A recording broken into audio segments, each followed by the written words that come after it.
Dinesh, what's your go-to story, right? I mean, So, yeah. So I think we're a platform play. Sure. We're a platform play. And we are well past the age of saying you can have it in any color as long as it's black. Everybody wants their own custom story. Sure. Right? And how we build that is basically making everything configurable. But managing those configurations, again, bottlenecks on the same team that built the software for the configurations, right? And hence, to disrupt that linear delivery of saying, go back to the same developer who built the software to configure it, just doesn't make sense.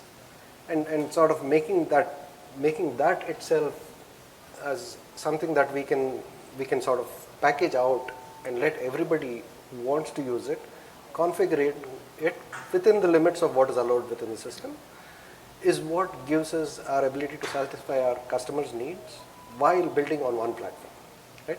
Building custom solutions, sort of wasteful in terms of effort because you're tied and can't scale. Building it configurable but having configurations come back to the development team hits the same bottleneck as building it over and over again. Building it with a console which can configure everything that is available at the platform level is what enables us to sort of scale up, speed up development and delivery for our customers, right? And that is the play we have in terms of saying, we went down the path of another low-code tool earlier to build this, and then we discovered that, hey, that really doesn't fit our requirements, both in terms of functionality and in terms of pricing. And that's when the Drona journey happened for us, right? Sure. So, as a developer, you're building a feature, you say, hey, it can work in N of these configurations, and you built it. You moved on to the next interesting problem, picked the next problem, and you don't want to be constantly dragged down to your legacy of saying, oh, since you built this tool, you have to go reconfigure it for this other use case. You already built that functionality. There's no sense in getting the same developer to say, okay, now come back from whatever you're doing and redo whatever you did just by setting a configuration and testing it, right? And that is, it's so much more, streamlined to say, this is already built, this is available in this place. But if you have to build extra tooling for it, it slows the whole development process down.